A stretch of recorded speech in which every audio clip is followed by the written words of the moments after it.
Welcome back to another episode of The Rundown. The time we were recording this, it's April 18th, so we'll try to get it out on the 18th as best as we can, but it's later in the week. It's going to be a good time. It's myself, Joseph Nagy, Brandon Worth, sitting to my right on the computer screen right now in this Zoom meeting. We'll figure it out in post. I don't know. But Brandon, how are you doing today? Crisscross applesauce, I am feeling great, my man. It is good to be back here on the Rundown. Big shout out to Coach Scarpelli for joining us last week on the show. Can't wait to get JT. more coaches coming up here in the next couple weeks. This week has been a little crazy when it comes to weather, as it's not crazy. It's nice outside. And it's consistently nice outside, Joe. And we love to see that. And we love to see scores coming in, games being played, and fun being had out there so far in the spring. Yeah, other than that little hiccup yesterday with the rain, which was not great, we're back at it, and it looks like we're going to be pretty much smooth sailing for the next few days, and especially into next week. Looks like we're going to get a lot of games in, which is really cool. So let's get right into it. We'll kind of recap the past week. We'll start with baseball for the CSAA. I mean, the first one, we just talked about Big Rapids at the start. I was able to go to their game against Shepherd. Game was very solid. Cole Heist threw a perfect game in the second frame of that doubleheader too. There was just big time plays from everybody. But the CSA, it kind of looks like it's getting a little bit tighter earlier on in this race, which was something that not a lot of people thought was going to happen, Brandon. Yeah, no, it looks interesting so far, and I think obviously we can make the speculation a couple games in, but I think especially as we look at the season going forward, I think there's certainly over the first couple games we can assume that Big Rapids will continue to be the team to beat. Coach Scarpelli's team has been great. Coach Scarpelli's team, I should say, third time's a charm, has been fantastic here. Oh, there's a knock on the door. Oh crap, I'm getting fired. No, I'm just kidding. I think it's definitely worth noting that you look at a team like Grant, especially that has a younger crew that was started up now. They're making some noise, beating Reed City in a split. I think that one was certainly notable as Reed City looked to be the next team that was, trailing right behind it. You got White Cloud right now sitting at the top. They're going to play Big Rapids, so we're going to see how truly good they are on Friday when they come down here to play at Cardinal Field. But I think right now you're seeing, especially some of these offenses are starting to work in spurts, which is something that we expect early on in the season because we're not going to see necessarily consistent hitting games until probably later on into once we get into late April, early May.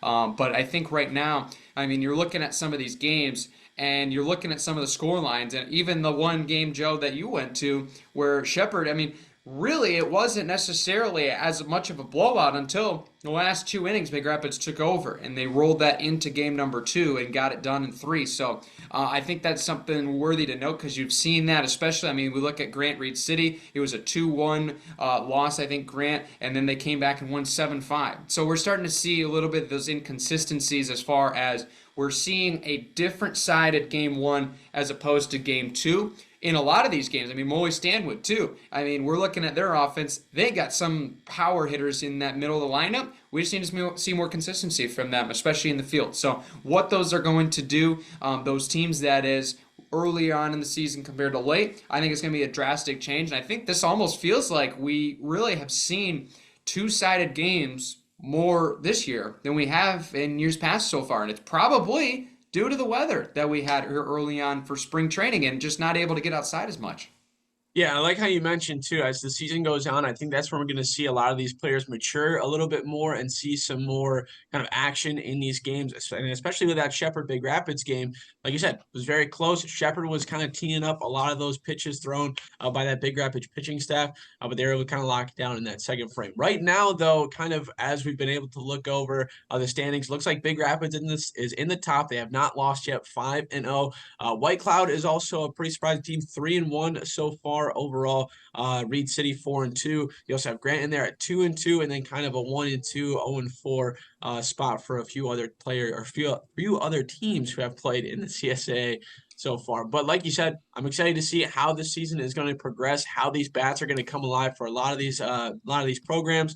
We'll see how it goes, though. Big Rapids looks to be in the driver's seat right now, but that's the thing about baseball. You never know. Big Rapids is going to be taking on White Cloud this Friday, too. So are they going to be able to keep that streak? Who knows? Maybe the Indians are going to be able to kind of pull some out. 3-1 is still a very solid and respectable record so far.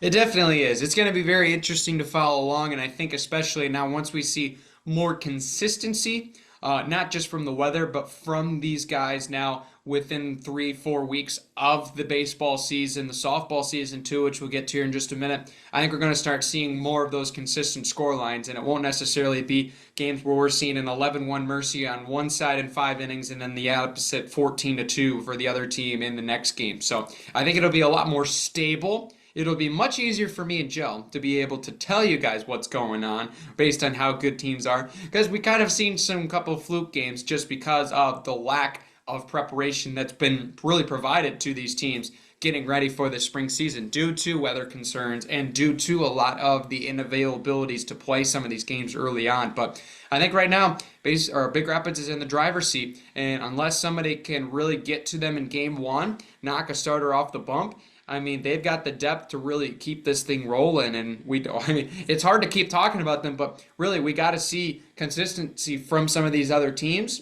in order to make the conversation on what teams can really make a run at Big Rapids, but it's just too early to tell right now. Yeah, and you got to shout out Cole Heist too from Big Rapids getting the first pitching ace of the season so far with a perfect game in that second game against Shepherd. So shout out to you, Cole Heist. Way to go. Good job. We're going to switch now over to the softball side of it. Brand, I don't know if you want to take this one away, but Big Rapids, once again, looks to be in the driver's seat so far for the CSAA.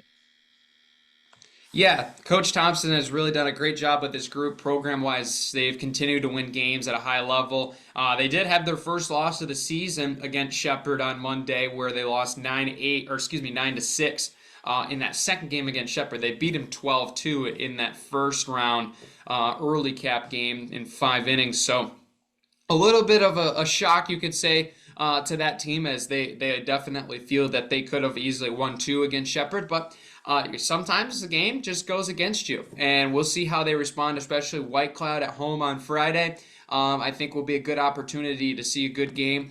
We'll see, especially what that game brings. I mean, you have a lot of these teams that have gotten off to a little bit of slow starts that I think we can see a little bit better I think we can see a better version of that team moving forward. I think Chip Hills is an example. I mean, you looked at the games they played against Newaygo. I mean, their offense really didn't look that bad. It was just in the field. Pitching wise, they struggled, and that's why they're 0-4 to start this year. But they have some potential I think they could bring to the table as well. And then you obviously have Reed City that's really, I think, in the mix. Coach Steig's team always does whatever it takes to win. And I think that's especially why they've gotten off to such a great start this year. I mean, they're 7-1, and they just came off of a really big sweep against Central Montcalm and Grant. I think that's really a good boost for them. They're in that number 2 spot right now, chasing Big Rapids, and I think they're certainly going to be one of the main contenders. But you never know. Some of these teams could get hot, especially late in the year, especially for some of those teams that haven't played as many games, like Moy Stanwood, Kent City, for example, that are still trying to get games in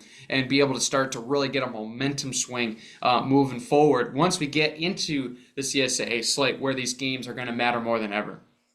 Yeah, and looking for especially that Reed City team that you mentioned.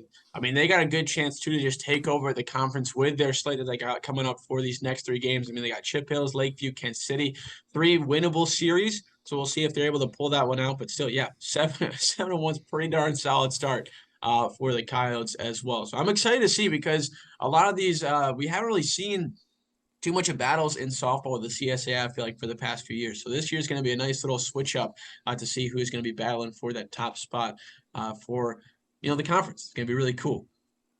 I think we should switch gears to professional, don't you think? Let's do it, man. We got a lot to talk about, especially here in this first one. I had to wear my shirt today, too. Yeah, we really do. I think we'll start with the Redwings. It was a very unfortunate situation to end out the season. I was watching that game, and I can tell you right now, there has probably not been a more or a bigger of a switch from being the happiest Detroit sports fan to literally the lowest of the low, super depressed, than when we tied the game in that final game of the year, and then Washington, like 3 minutes later, wins the game in regulation. Then we're out of the playoffs. So very unfortunate. So if you didn't see, Red Wings are now done. Their season is complete. There's no chance that they made the playoffs, with Washington beating the Flyers. That was also one of the craziest final battles for the last playoff spot, with the Flyers, with the Flyers, Capitals, Red Wings, and Pittsburgh. It was down to the last game. I mean, You can't shake a stick at it though because Red Wings weren't even supposed to be in this position at the start of the year, and here they were battling for it. And I think, especially looking at next year, we're going to be a team that's going to be really, really in control for this, Metropolitan Conference. Yeah, for sure. And I think the biggest part, Joe, that you just mentioned, people have to put in perspective that the Red Wings development plan, when you were looking at this team early in the year, we should not have been in this position. We should not have even had a chance, really. I mean, I don't want to be harsh about it, but for how young this team was, especially for a lot of the acquisitions that we made, there was a lot of uncertainties with this team. There was consideration we might be a wild card, literally, to get into the wild card, like maybe we can make some noise. This team really overperformed this season, and I think that's Yeah, really what we have to really think about because we're so sad that it's over because we saw a lot of this team and the progression, and we said, man, this is a good hockey team. I mean, we're looking on Twitter after that loss, and we're looking, man, like the Red Wings, they should be there, man. Tuesday night, it's like we're watching this team like they can play, even probably arguably tougher than some of these other teams that have made it in the wild card. I mean, we had more wins than Washington. It's crazy to think about it, but we had more wins than Washington. And I think that has to be in consideration for, man, this season was a success. Obviously, we're bummed that it had to end before the postseason began, and we won't have Hockey Town this year. But I think especially from Steve Yzerman, I think especially Newsy really has this team going. Derek Lalonde, the head skipper there. I think right now this is a really good team, and right now it's assembled very well. Obviously, we're going to see some shifts. There's going to be some guys that move on. There's going to be some new guys come in, right? Whether it's moving up, moving down, as far as in the system or out of the system in acquisitions on the trade market and free agency. But I think especially, I think, Joe, you could probably get on board with me on this.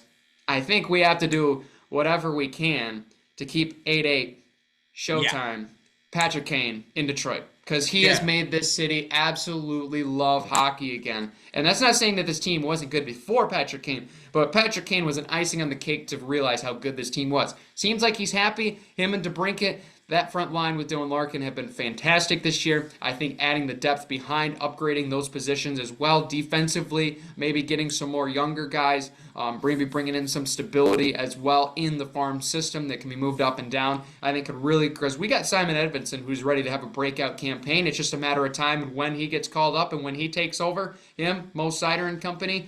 I mean, this team has a bright future.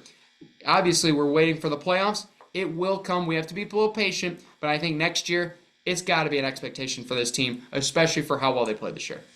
Yeah, I'm loving it right now. Patrick Kane will only sign on for 1 year. I'm pretty sure he's going to sign on for another year. There's been a lot of rumblings of what he's going to take. I think it's going to be like a 2 year, $6 million contract. You also have to keep in mind Lucas Raymond's contract is coming up to a close as well, so you're going to have to re-sign him. He, especially in his final few games, that performance basically locked him in as one of the Detroit favorites. So I think you're going to see, especially with the team culture so far, you're kind of going to see what a Detroit Lions type thing went down, where a lot of guys were taking pay cuts. I don't know if that's going to happen, but I would love to see it, especially with the salary cap in hockey being a little bit lower than most other professional sports. But still, if you see this team and how they played throughout the season, they had that 7 game losing streak right after losing Dylan Larkin to the Senators when he got knocked out. He was out for quite a while. It was tough. And I think that's going to be the one thing over this offseason, especially near the start of the season, that they have to work on. If Larkin's out, they look like a bunch of lost puppies out there. They really can't get much going. So if they lose Larkin, how are they going to prepare for that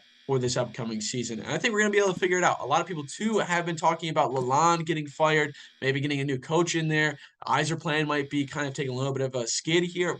I say, don't even worry about it. Lalonde was very good. He had some great pairings on some lines. You just got to give it another year. This team was not a playoff team to start. This was a team that was going to maybe make some noise, have some upsets later on in the year, but to be this close, I mean, that's some very promising spot to be in for next year, because I think this team is going to be one that's going to lock in a spot in the playoffs, not even a wild card. They're going to be 1 or 2 in the Atlantic Division next year. You can take that to the bank right away. But yeah, we're going to see I how it love it. plays out.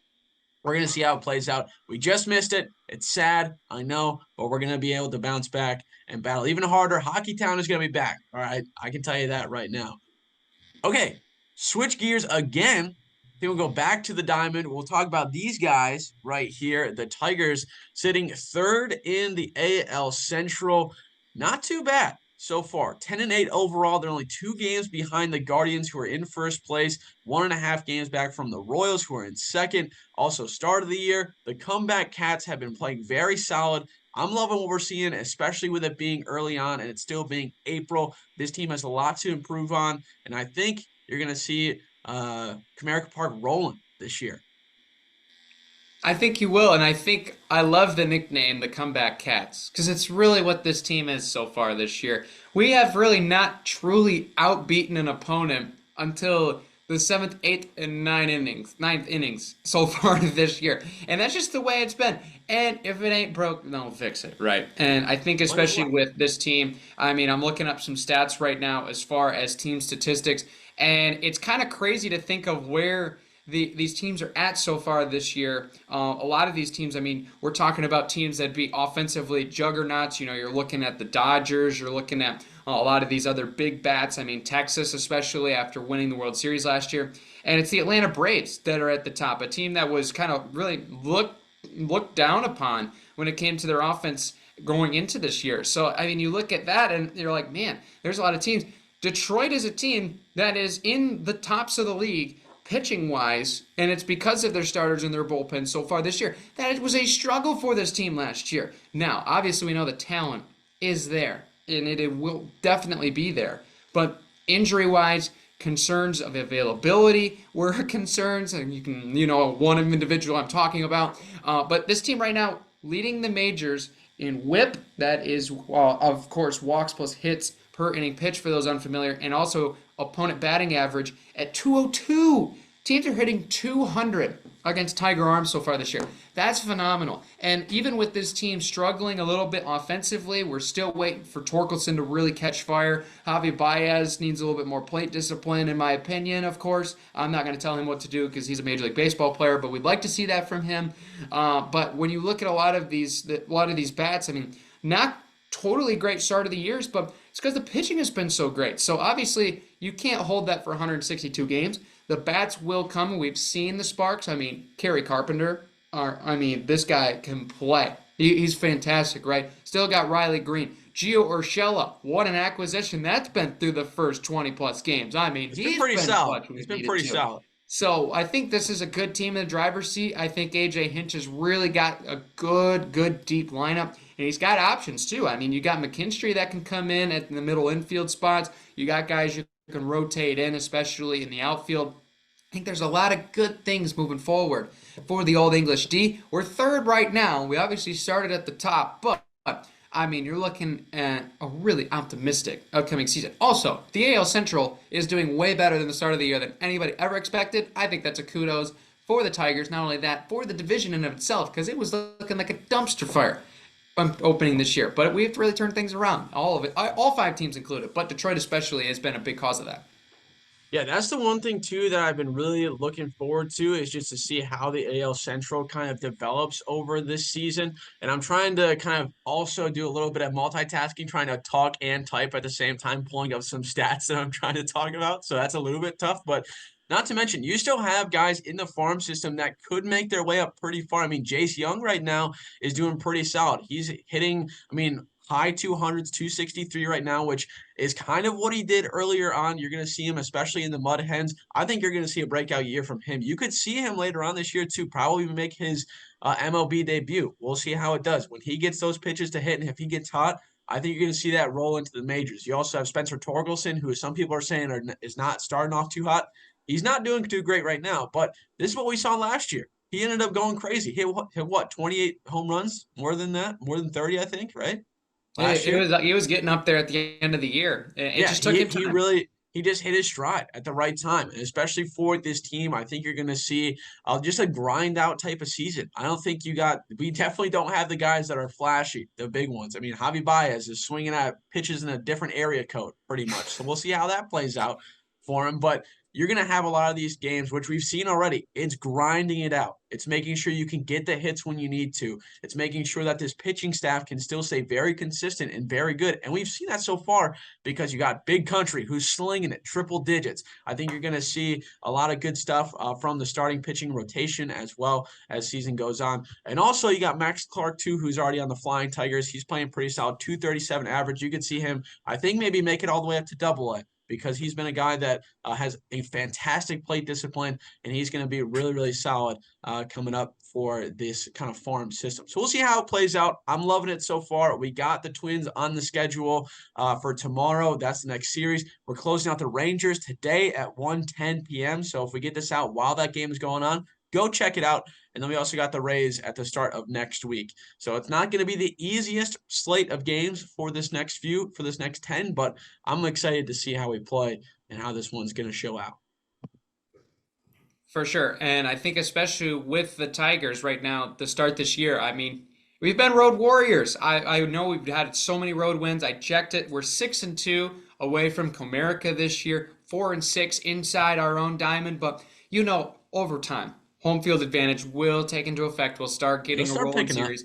So the fact that we're winning some of these road series so far, I think is a really big boost for us. And I mean, especially right out of the gate, I think winning that opening series on the road at Chicago was absolutely huge. And I think that's moved this team forward. And I really look forward to seeing what we do against the Rangers. Obviously, we saw the game last night. We're hoping to see some great things here tonight. And I think we'll look forward to this team really going into some of these big series. I think it's really exciting because I think last year we were really looking to compete in some of those non-compete type of games. You wanted to see them really get some of those big wins, continue that momentum to try to get to these big teams. I think this year, the step forward, we're ready to play those big teams. And I think that's a really big kudos to this team and development-wise. We're only 4-6 in the last 10, but you got to remember the hot start that we had, major league leading record at one point for the start that we had to the year. So I think we can see some great things from this team. Consistency will iron itself out. Baseball is an up and down game. But I think we're really looking forward to seeing the Tigers. I mean, I know me and Joe are ready to go to Comerica Park. Once we get that call, man, we're down there. We're bringing you guys coverage, and we're going to go watch this team hit bombs, get Ks, and get dubs, and it's going to be a fun time.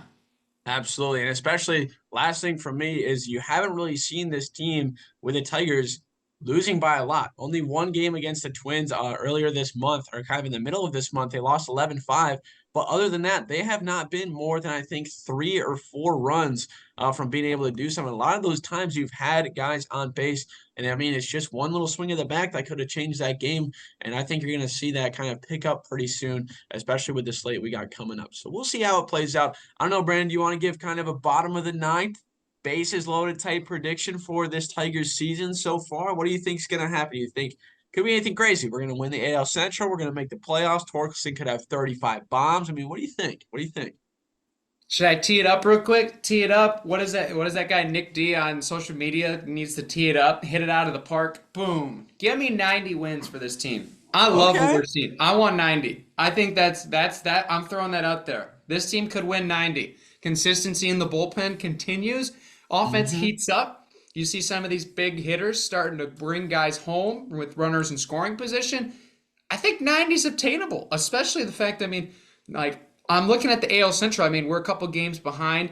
So, like, obviously, we're going to be a couple games behind the Royals, who have really started a hot year. I mean, you look at the Guardians as well. We're already past the Twins, which was a team that we thought we were going to be fighting with. Now, I know we're only less than 20 games in. I know. But when you look at those teams, I mean, we were talking just about the AL Central. This is a very winnable division. I think it really is. I'm not going to go out there and say we're going to completely win it, but with that amount of games, I think it is realistic that we could see this team get to that 90 win mark. You know, we keep that same pace from last year, but just win those 3 games a series even against some of these teams, not take sweeps. And I think you're right there. I think we can compete with a lot of these big teams. Obviously, we're going to really see what this team is made of against Texas in these next couple games. So we're going to really see what this team is made of. And I think we're going to see really what the expectations are for this team. But I'm telling you one thing, if we can connect this all together, I'm not saying we got to pull it together an Oakland A's, Billy Beane, Moneyball 20-game win streak, but I think that it's very realistic that this team, with the schedule that we have, heating up at home, offense heats up, bullpen at least stays consistent, and if those starters can move a couple innings farther in games, I mean, 90 wins is obtainable for this team. I think people can realistically make that That's not argument. crazy. I don't think it's too crazy. I think really 90 wins is obtainable for this team with the right matchups heating up at the right time. I want a bottom of the ninth grand slam with 2 outs. I want to be in the postseason. So let's just call it right now. Let's not waste any time. Let's just call it right now. I believe it, man. I'm right there with you. I'm on that same boat, and especially with the AL Central being the majority of our schedule, I think that's very doable. I mean, I don't want to talk down on our own division, but come on, let's be honest here, just a little bit. I mean, you can It's probably the see most that. winnable. I'm going to tee mine up. It's not going to be record, but Riley Green is going to hit 30 plus home runs this year. Oh! I think his performance has been very delightful for a lot of fans because he wasn't last year too much of a power hitter, but already with 3 bombs, I think he's seeing the ball very well. He's hitting just below 300, excuse me. Yeah, just below 250 at 222. I was looking at Kerry Carpenter's stats. He's at 292, so that's even more positive. I mean, he could even go for, I mean, Kerry Carpenter could go for 25 plus, really. But Riley Green, lock it in, 30 plus home runs this season. I think that's what's going to happen because he's seeing the ball very well. And I like it. I like it a lot. Do you like that, Joe? I like that. I like that too. I think I he could like be it. a great player. I think he can be great. I think we already seen that he is great. I think that we can see that from him. And I think the only thing that holds him back is the fact that he's such a good hitter that sometimes he's looking so much for base hits he doesn't hit a ball out of the park. I think that's really what holds him back with his potential. But I think with him, Torkelson, you're going to see early part of the season. This happens to a lot of veterans now, a lot of younger veterans. You see this quite often. You can look at some of the averages right now, and some of these guys are not necessarily hitting the tops. You know, you look at Tatis, you're looking at Ozzy Albies. I mean, these guys are kind of up. They're not really there's nobody really in the 300 range that are superstar guys yet. It takes time. So once we get into June, once we get into July, then you're going to start to see a lot of these big moves on what of these hitters can really make some noise. I think you could see both of those guys in there. Obviously, we have the concerns of Riley Green getting balls over the fence because he's that good of a hitter. Torkelson, we just need to see him get the barrel on the bat, and good things always happen. But I think you can definitely see that. I really like that pick, Joe, and we look forward to seeing Riley Green doing some great things all along with this entire Tigers lineup this year. Yeah, Torgelson, once he gets that first one, I think the floodgates are just going to open. He's just going to let it loose. So we'll see how it plays out. Get yourself down to Comerica Park sometime this summer. It's always a blast checking out the ballpark, having a blast, or just go down to LMCU right down the road. It's only about a 45-minute drive. You can have some good times watching the farm system too. That's going to be it for this episode of The Rundown. We thank you so much for checking it out and staying with us. We'll be back next week, Thursday or Friday. It's going to be kind of our main schedule upload time, but we'll make sure that we have the updates for CSAA and Tigers baseball coming at you for everything that you know, everything that you might need to know.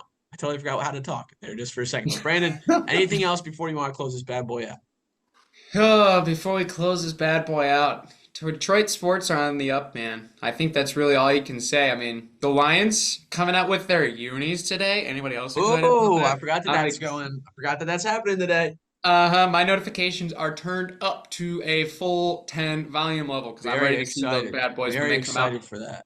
You look at the Red Wings. I mean, what a year they've had. We're already talking next year because that's just how good this team was. Tigers are already starting off. Pistons will make some moves. Hopefully, Al Gores can start to get this team moving so that we can see this place buzzing because, I mean, man, the Lions started a fire. Red Wings caught a little bit of the coals, and now you got the Tigers starting to get a little gasoline. So I think that's really all you need to start to say, you know what? Detroit sports? Yeah, I can get into that. Let's have a good summer and let's have some fun.